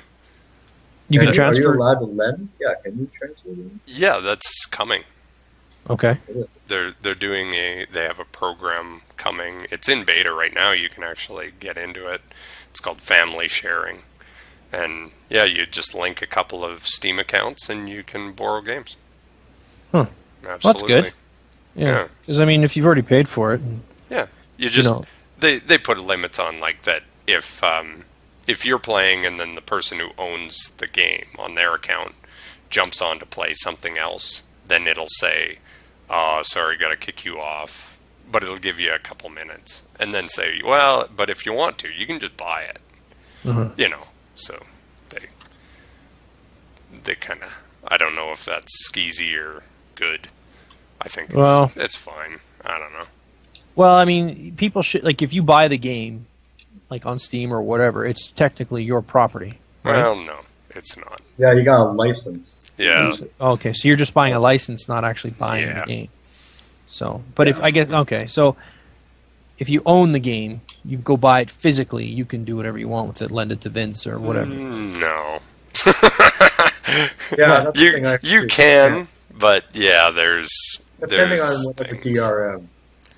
Yeah. Oh, wait a minute. So if I go to Toys R Us and I buy the latest game and I play it and I'm done with it, and I give it to Vince, I can't just say, "Hey Vince, here you go." No, absolutely you can. You can. But they have, if that game had an online mode, depending on who the company is, who released it and where it comes from, if it had an online mode and you had to punch in a code for it, it won't work. Like, for instance, a lot of Blizzard games, like, say, StarCraft. Like, if I, like, this happened too. I bought StarCraft 2, and I was like, awesome, well, you know, I played it a bit, and then I got tired, and I said, okay, you know what, I'm going to sell it. And as I was about to sell it, the guy was like I was going to sell it to someone at work. And he was like, well, how does this work? Because, like, isn't this linked to your account? And I was like, no. Like, you know, like, it's just a game. I got the game box and the activation code. But the thing is, though, as soon as I activated it, I didn't know this until I sold it to him and said, yeah, you can't use it because, after I bought it and activated it, and it was already linked to my account. Yeah. So when he... Yeah, your disk's useless, actually. You can just throw it away. Well, it had the game data. So basically, he could just, instead of downloading it from, you know, the Blizzard server, he could just install it from the disk. And as soon as he tried to activate it, it was like, well, you know, this code that came with it, it's useless because it's already linked to my account. And it registered me as already one of the users. And it was like, you gotta basically buy another license from them and set up your own account. And it was like, that's kind of shit. Well, can't that old ship sailed a bit ago, but can't you transfer your account to somebody else? No, not on their system.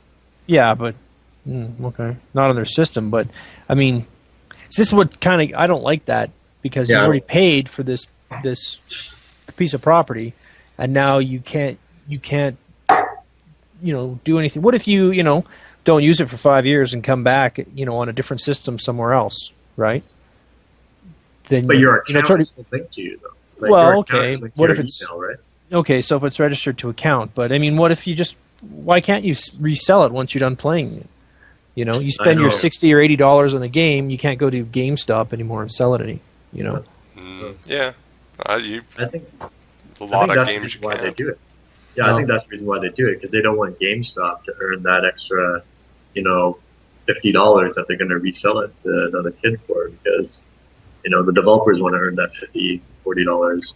Yeah, but a lot of these games, once you've played it, a lot of people only play a game once and then they're done. Oh, yeah, totally. Right? So, that was a way people could, get a little bit of money back or, have some value in, the game. Like, I don't know.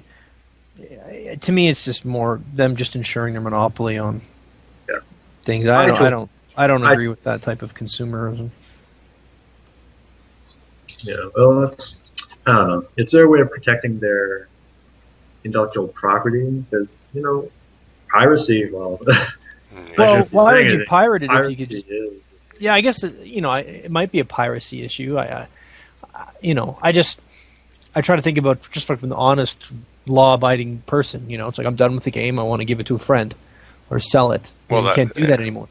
That's the whole thing about any of these... Any anti-piracy scheme doesn't hurt pirates. It just hurts people who follow the rules.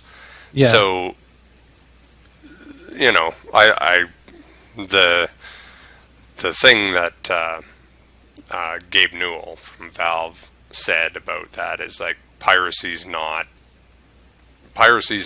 a theft issue. Piracy's a customer service issue.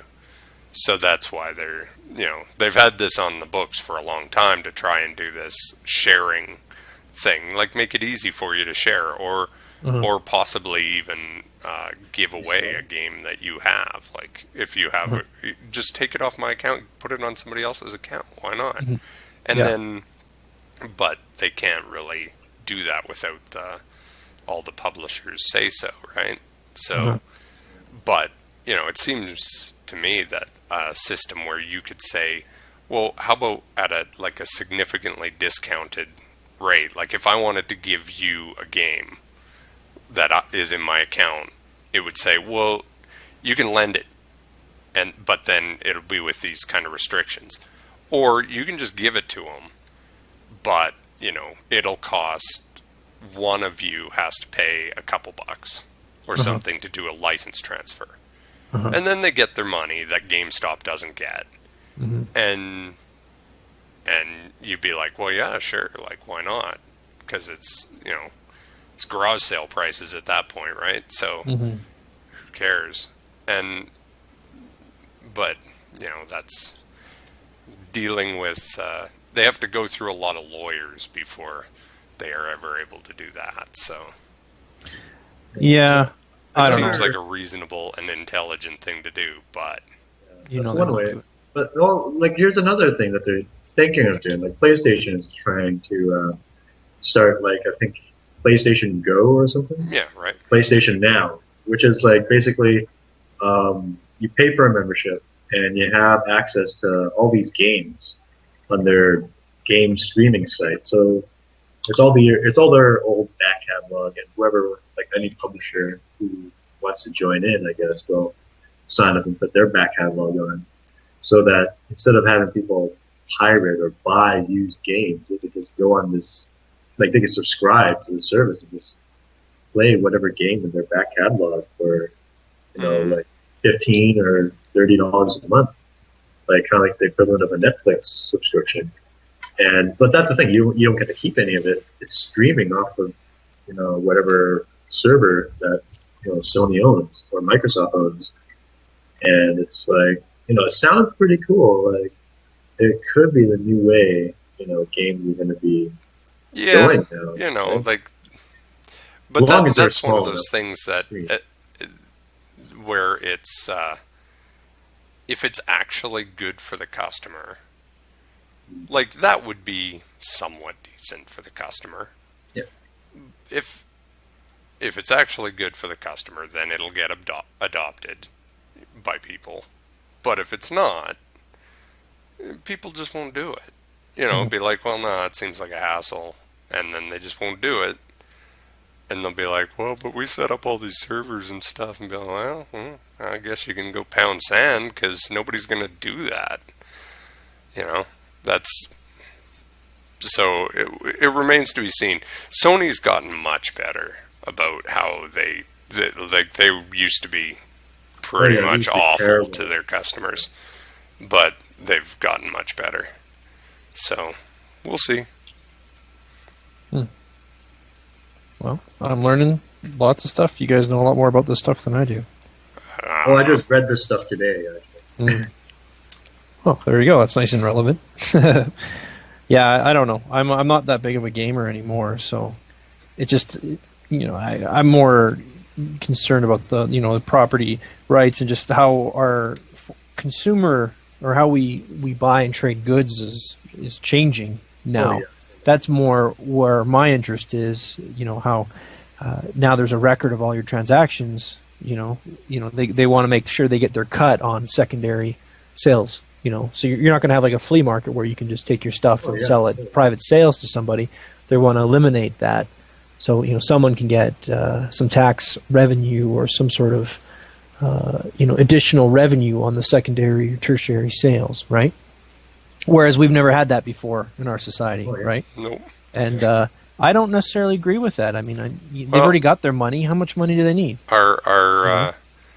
Nothing in our history has prepared us for infinite supply and limited demand, which is what's happening with all these, if it's movies or music, or we have infinite supply. You just make a new one. You just spawn a new copy. You just grow a new one, and there it is. But we have limited demand. So figuring out how to deal with that, like the whole like laws of supply and demand, completely fall apart. Like that, there is no such thing because there's infinite supply, limited demand. So what do you do? You can't constantly jack up prices. You can't make a false scarcity because people will just go make their own copies. And so what do you do? It's hard to say what you do, but obviously, their solution is to sue anyone who's copying anything and distributing it, whether or not they are making a buck off it or not. Yeah. Sue everybody. That's in the United States right now. Yeah. Well, it's not in Canada yet. Not yet. No, not yet. No. There's not an infinite supply of lawyers, though. So. Yeah, not yet. No. Well, I think that's a good point, Owen, about the supply and demand. I think the key problem is the capitalist model of maximum profit, continual growth, right? Yeah, whereas before, when you had supply and demand, then you had some parameters you would work within that would dictate the boundaries of your profit margins, right? Yeah, exactly. Whereas now you could only make so many widgets and ship exactly. Yeah. Right. So, and within certain parameters, yada, yada, yada. And that would be what would be your boundary for profit making or what have you. But now we don't have those boundaries. So now they're going, well, we want to make as much profit as we can. So how do we maximize our profits to keep the shareholders happy, right? Yeah. Whereas before they'd be happy with selling 1 million units of a game, right? Like, say, Mass Effect 3, right? Now they're going, no, that's not good enough anymore. We need to sell 1 million units, plus we need to get a portion of every secondary sale. Then we have to upsell our customer on they can buy secondary levels, characters, and stuff. So we're going to keep upselling the customer to get more revenue out of this item, and we're going to continue this thing. So the consumer, all this ends up on the consumer, where now the way we transact is like in the case of these games, we can't transact how we normally are used to transact or know how. We don't really own our property anymore. We're not actually buying property. We're buying intellectual rights to things. So like access to this game for a period of time. Limited use, sure. Yeah, like it's completely changing the dynamic, right? And I don't think it's for the best, because I know the people who are trying to making these decisions don't give a shit about us. All they care about is making money, Right. So that's why I know this isn't going down the right way. It's going to get worse before it gets better. People have to step back and say, this is bullshit, because there's places like in the States where you're not allowed to have a flea market anymore or a garage sale. Really? Even a garage sale? Louisiana, you're not allowed to do... really? Yeah, you can't do cash sales anymore. That's weird. Oh, well, yeah, that'll hold, right? Like, yeah, this is anecdotal. So, I don't have a newspaper article in front of me that I can sit there and say this reporter said this. It was on a radio program I was listening to, and they're talking how the reason for this type of thing, cashless society, is for tax revenue, right? Because you can technically charge GST or Canada on any business transaction, right? So, if you're doing, so I sell you my used coffee cup for $1, that's technically a business transaction, right? I see.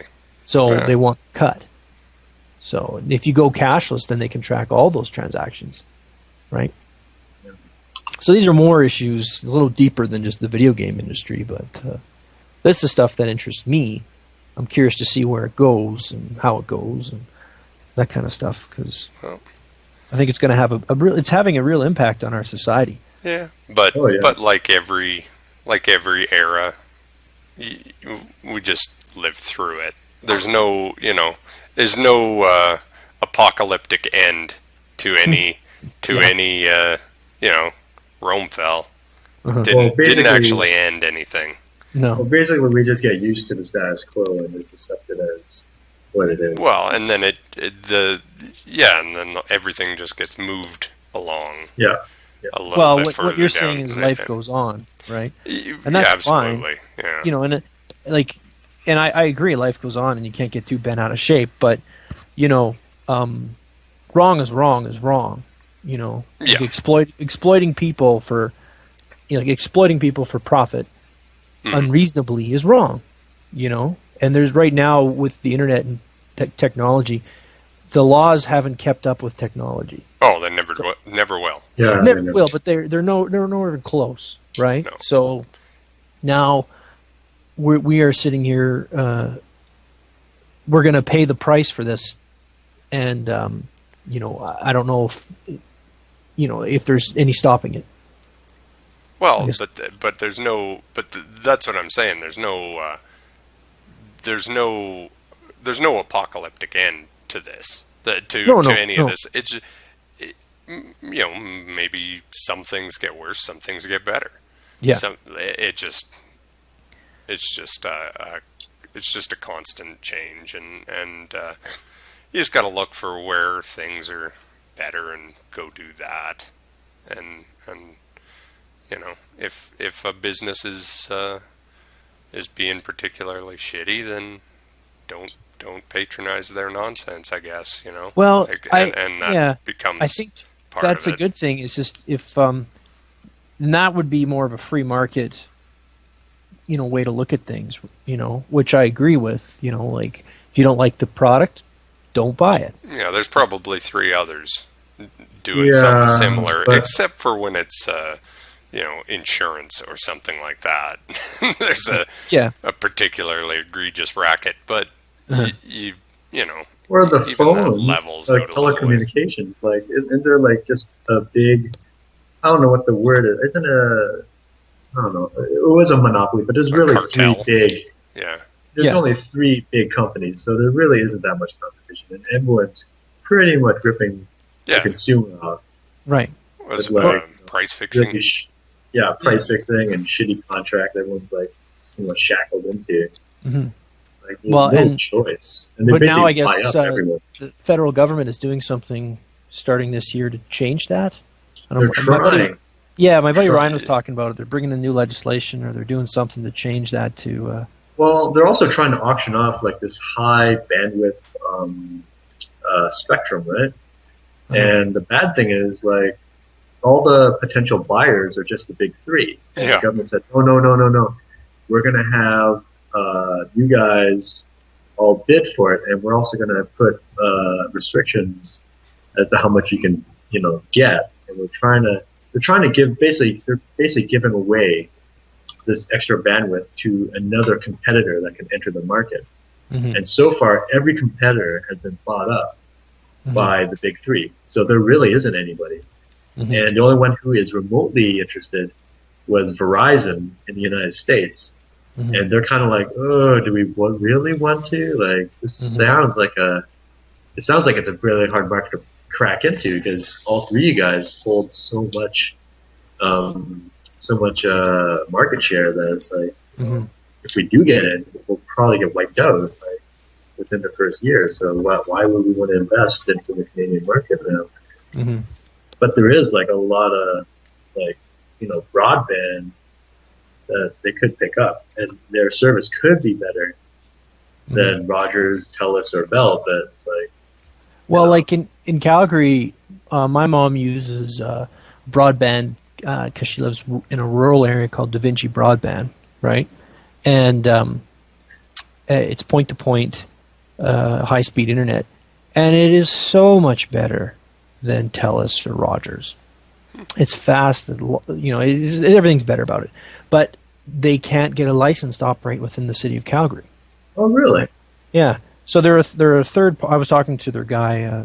This is when Mom was having it installed, and like it's a superior product, but they can't break in because of this protectionist sort of business model that we're dealing with, right? Which is, like monopolies are bad, and we don't really have a free economy when you can't have competition, right? Like the legislation's not allowing them to have open competition in this thing, and people can't get in because there's legislation, limiting their ability to, right? or whatever red tape or whoever needs a bribe or whatever. But yeah, it's a great product, and they can't get it into the city. They can't, So like if you're in Calgary and you want to have high speed, you have either Rogers or TELUS. That's really your only choice, right? Yeah. And it's they've got a couple, but they have to buy from the big Yeah, ones they gotta anyway, buy from the right? big So ones. Yeah. so they're like we have. They're basically owned by them. Yeah. Yeah. So then you're sitting there going, well, what choice is that really? Yeah. And how free are we if we don't have choice? And Revolution. Well, like in parts of the world, internet is considered a human right. Well, Yeah. or a I don't know, a human right, but like an essential service. I guess. I think in parts of like country, like one of those real liberal countries like Sweden or Finland or something, it's considered a human right. Yeah, it communications probably should be considered at the very least as essential as Heat, telephone and yeah, exactly. So it's considered important, but I guess our bandwidth and the amount we pay in North America is ridiculous compared to what you get in other parts of the world. Well, I'd tell you just as a I don't know, when I uploaded the last show, I did it from the university. Yeah. And of course the university's got a ton of bandwidth, right? Right. Normally from here to upload the show takes me, I don't know, hour and a half. Right. Like it just runs. And from the university, like 5 minutes. Mm-hmm. Yeah. And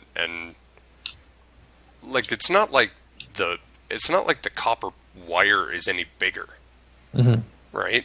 Like they have a probably have a fiber optic. Well, maybe, yeah, but still, like, why don't I have fiber optics? I have it on good authority. The fiber optic line runs, it's not 50 feet from the house.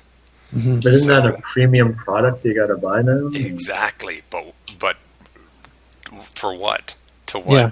For what reason is that a premium product? Because the internet connection doesn't work like it's not like a water pipe.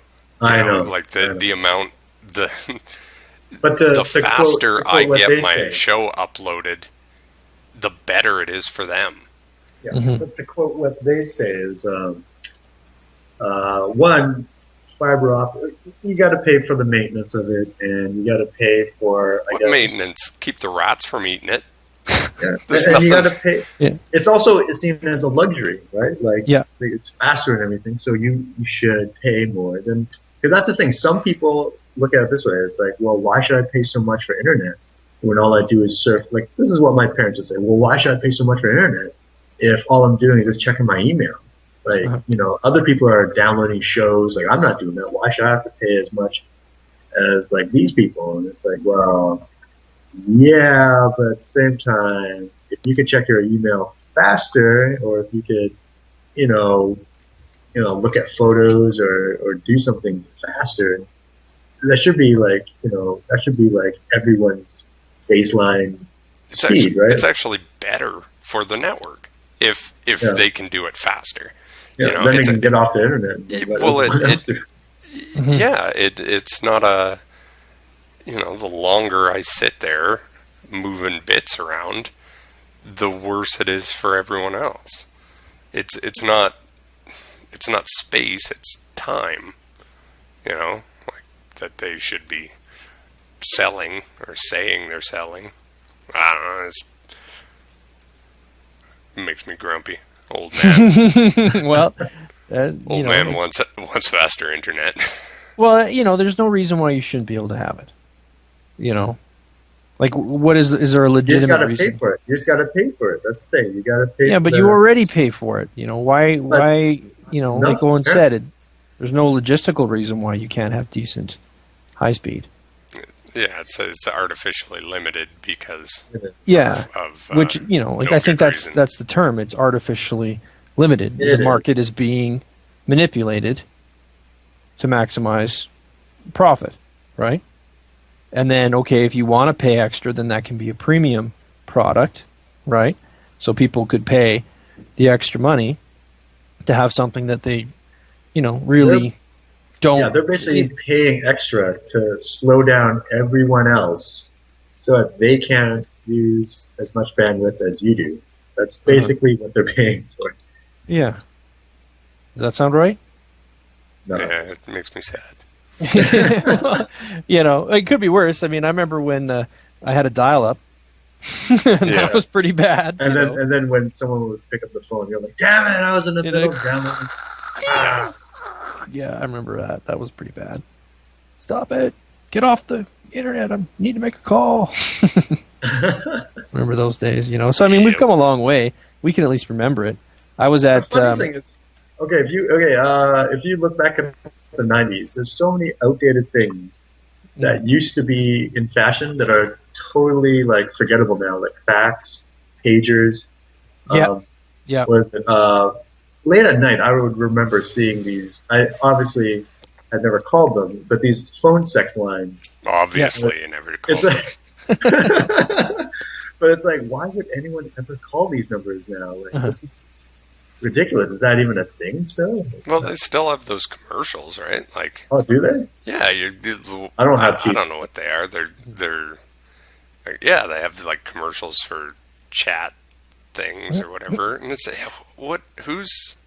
there's actually a person, I don't know, it's the same person who wants that Doritos taco. I remember when they had those channels, the high channels were the dirty movie channels, but they're always scrambled and like the scrambled dirty movies. You don't watch try to watch through the scramble and be like, I think I saw something. I think I saw a boob. There you go. But you could hear it, right? You'd be like, oh, they're getting it on, and then but I can't see anything. But here he goes. I remember that stuff. I was watching the other day Monty Python, The Meaning of Life. You guys remember that movie? Have you seen it? Yeah. So in the movie, the old at the beginning of the movie, they have those old guys. The pirate ship. They turn their business into a pirate ship, and they go and they start sailing the high seas of finance, and whatever. And they run the building into the other building. Yeah. But all the stuff that they were using, like in that show, it was funny because they were showing old technology versus new. So they had these guys with printer readouts. The young people had like a printer, and they had gadgets like that.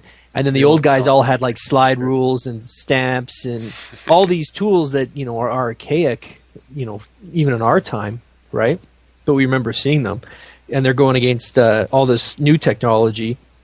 And it just makes me think of just how things go up. It's interesting, and it applies to our conversation right now because as soon as you mentioned printer, I immediately remember my family still has this old printer. It has like the tractor feed paper that you print. It prints out the dot matrix thing, and it just takes forever. It's printing, and then as soon as it prints, you gotta rip off the sides that have the tractor feed. My dad, his business used to. I remember this was got to be like 86 or 80, even earlier, maybe 85 or something. He got a printer so he could print out stuff like inventory and everything, right? And it was, like you said, one of those dot matrix printers. And the sheets themselves were almost like 17 inches or 20 inches wide.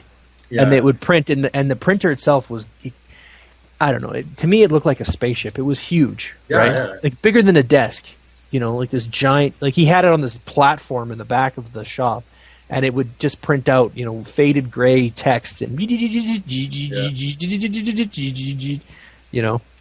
that type of thing. I mean, geez, do they even exist? Funny thing is, I watch like movies that have them, and I go, oh yeah, that's so dated. Like, I can't remember, there was a movie that had something like that. It was like, print that out for me. It's like, I think it was probably Die Hard or something. They're printing something on on a stupid printer like that, and he rips it out, and I'm like, this is so hilarious. I totally remember the 80s looking like that.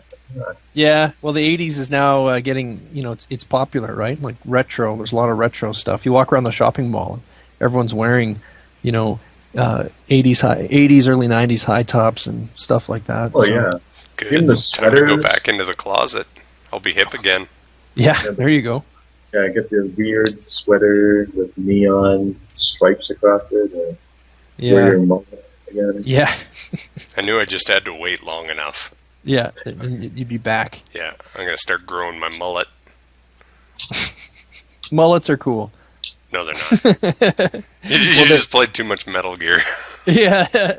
No, I'm doing a bunch of fantasy illustrations, sci-fi fantasy, and it's funny, a lot of my ideas for, if I'm going to do sci-fi, it's like my design language a lot of it comes from 80s sci-fi and that sort of time of my life. So, I'll give people like mohawks and mullets and, like that kind of, because it's alien looking, right? Like compared to nowadays, people don't generally dress like that, right? So it's a little different, and I think it'd be the equivalent of me, putting, 1920s mustaches on people. It just looks weird and out of place. Go look up Justice. He was a Marvel character. Mm-hmm. He's easily the most 80s thing you're ever going to see this side of long shot.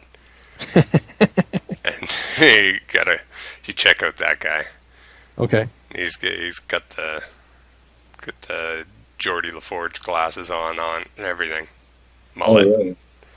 Nice. The girl's hair barrette on his eyes. Yep. Nice. Well, speaking of comic goodness, I saw Thor 2 a little while ago as well. Well, how was it? I never saw it. That was good. I haven't seen it.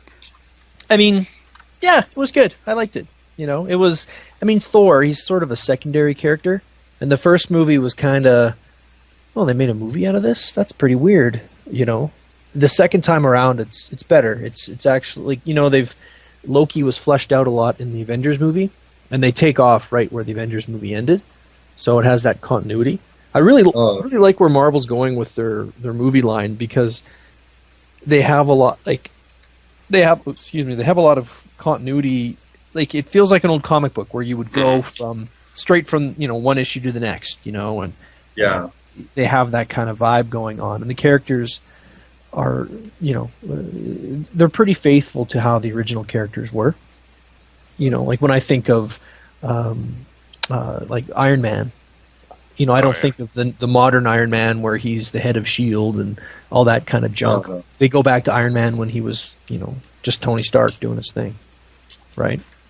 Yeah, I remember someone hating Iron Man a lot, actually. You what? I remember someone hating Iron Man a lot, actually. Someone named Mike Perry. The character? Yeah, man. Oh yeah, I like never Iron liked Man? the character. Yeah, you never liked Iron Man. No, I never did. And I didn't mind Iron Man.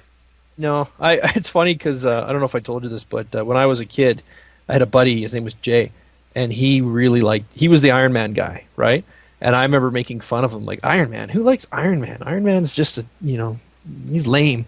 And Jay, he took exception to that. He didn't think that was a very nice thing to say. So when the movie came out and it was pretty good, I made a point of contacting him and said, Jay, you were right. he was pretty cool. The character, he's been redeemed. And he just went 20 years. Yeah, he was like, that's right. You were right. But, he didn't appeal to me. What can I say? I didn't think he was that great of a character. Well, actually, the Avengers were never popular. It was always the X-Men that were way more popular than the Avengers in Marvel. Avengers were always kind of like, they're there. Well, Avengers were too all over the place. They're always different people and different. It was kind of a place where they could try out characters and stuff. Like, I always liked Wonder Man a lot, but nobody knows who Wonder Man is. Yeah. So they also had things like West Coast Avengers, and there was just too many characters, and everybody was an Avenger at some point. But I think the West Coast Avengers and whatnot, I think that was all because of Titans, the Teen Titans, because they had like Titans East, Titans West. Yeah, in Justice League. And for a while, Yeah, Justice League was pretty awesome. They had a really good run for a bit. Yeah. But You know, I was never into the nobody team watched up those books. either. I guess they're just it wasn't my So thing. were you always a Spider-Man reader? Or? No, I was Transformers, G.I. Joe. Those are the comics I read as a kid, and like if I open up my like my box of comic books, those were the ones that I read the most. And then when I got older, like high school, I got a lot of the Image comics, and I collected X-Men around the time Joe Madureira started penciling. Mhm. I jumped on the bandwagon, but I had a lot of those Image comics like Backlash and Gen 13 and Gen 13, Wildcats. Wet And all yeah, that stuff. Wildcats. Yeah, I was into those. I never got into Spawn, although I never liked Spawn. if you do, I was looking at. I have like one or two issues, and I was looking at it, and for everything, Todd McFarlane being a pretty opinionated guy and not doing comic books anymore, like penciling, his page layouts were really good. Like his design, Yeah. like he was good and successful for a reason, I don't know. There was a few when he first took over Spider-Man as just Spider-Man. That book, he was doing the writing and his storytelling, like the writing was just abysmal. But the I was afraid you're going to say it was amazing. I was like, no, it was awful. Not Todd McFarlane. No, it was brutal. But his sense of pacing and like the page layouts and the flow of everything and was like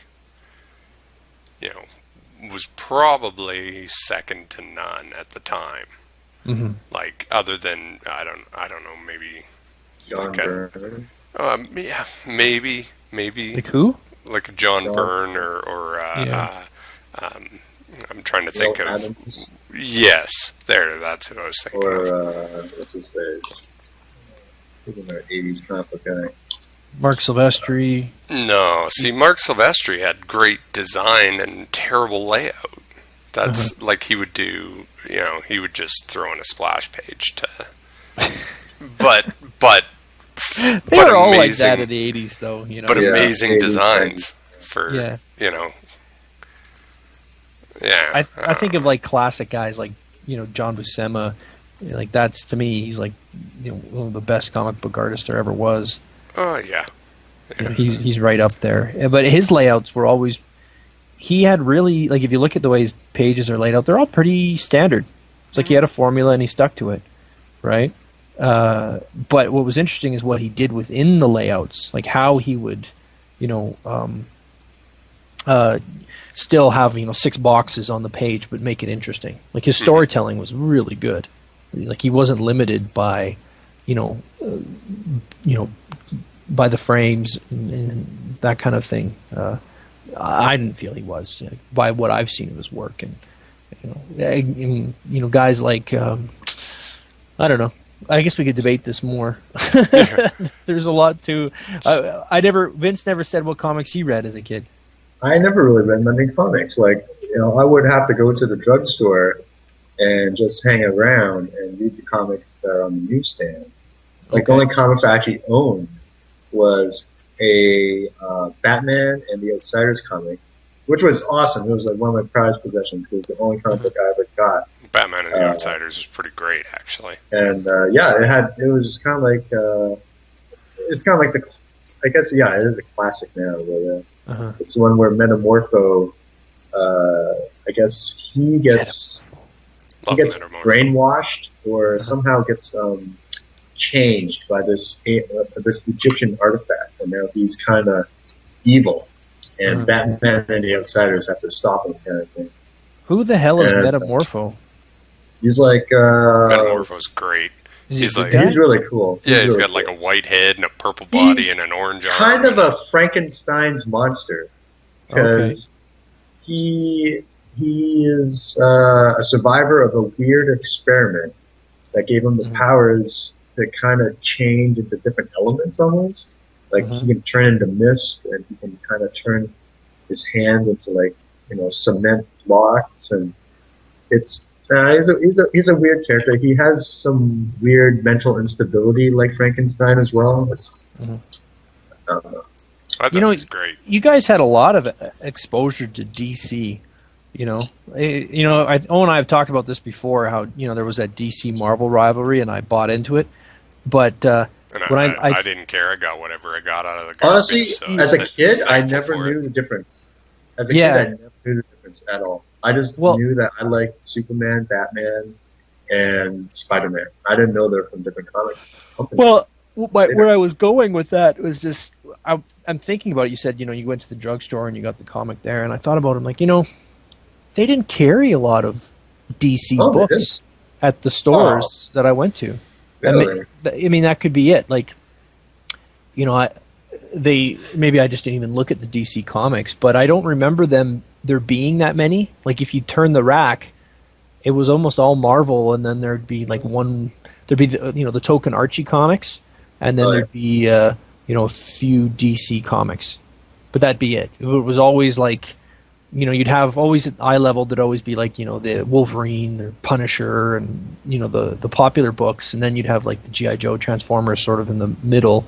And then on the bottom would be, like the stuff like Ewoks or, Spider-Ham or, like the weird stuff. Oh yeah, Spider-Ham. Spider-Ham or, like that kind of stuff. Star Comics. Just Archie comics. Yeah, like the weird stuff, right? Like DC was always kind of lumped in with those ones. Really? That's the thing. I never liked the Punisher or Daredevil. I know it's sacrilege to say that in this podcast. No, I'm fine with that. The it's not that great of a character. I never liked the Punisher, Daredevil, or Wolverine. I guess I always gravitated to DC. I always liked Superman, Batman stuff. But my first comic book ever was like this Scrooge McDuck. Have you ever gotten these little? It's kind of like an Archie. I have one upstairs that I've been reading to my daughter. Yeah, like the Scrooge McDuck, DuckTales kind of comic books. That was like my first comic book, and I just loved it. I just loved it to death. Well, they were, I think what was nice about those types of comic books was that they weren't pretentious. It was just a fun, quick story, right? And they'd be right beside the coloring books at the drugstore or whatever, and you just pick it up and, whatever. I remember a lot of those comics, like I got the Duck, the Scrooge McDuck comic. My granny used to have some comics, like, the other grandkids would leave around her place.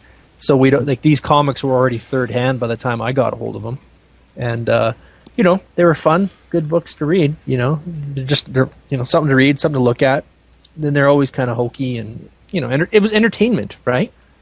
Oh, as a kid, I didn't care. As long as I had colorful pictures and talking ducks, I was like, yeah, that was awesome. I want more of this DuckTales. You must have loved the DuckTales cartoon. Oh, I loved it. As soon as they brought Gizmo Duck, I was like, man, this guy's awesome. Yeah, Gizmo Duck was pretty cool. It's funny because I am getting Lily into watching those shows, and she loves DuckTales.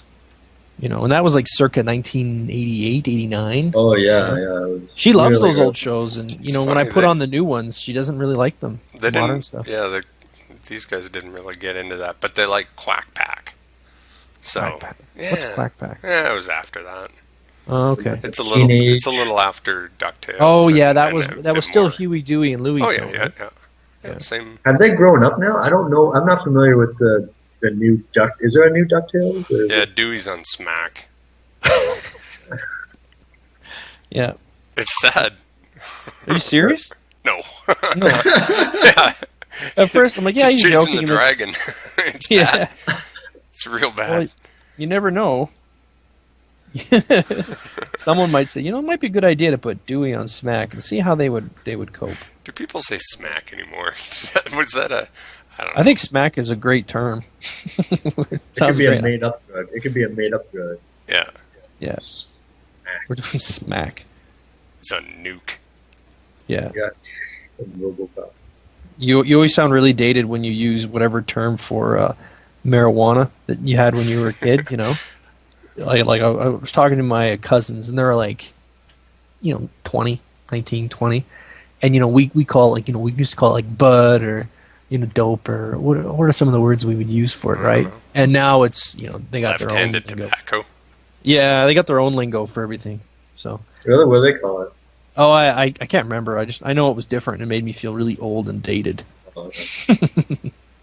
But anyways, that's how it is. I'm not going to be able to put a list of topics on this one. Yeah, we've covered. We just moved Transformers to We complained about being old seamlessly a lot. from cable prices and Ender's Game. Ender's Game. Well, it's been a 2 hour. This is going to be a long one to upload. Yeah. Should we end it now? It's like midnight. maybe Yeah, I'm gonna call her a day. Yeah. All All right. Well, it's been good talking to you guys. Yeah. Yeah, it's good talking to you guys again. Yeah, and do it again soon. Yeah. Okay. Oh, and by the way, man, I watched the last one, and then I really hate the way I sound. It sounds terrible. You know, I was like, I hate the way you sound too, Vince.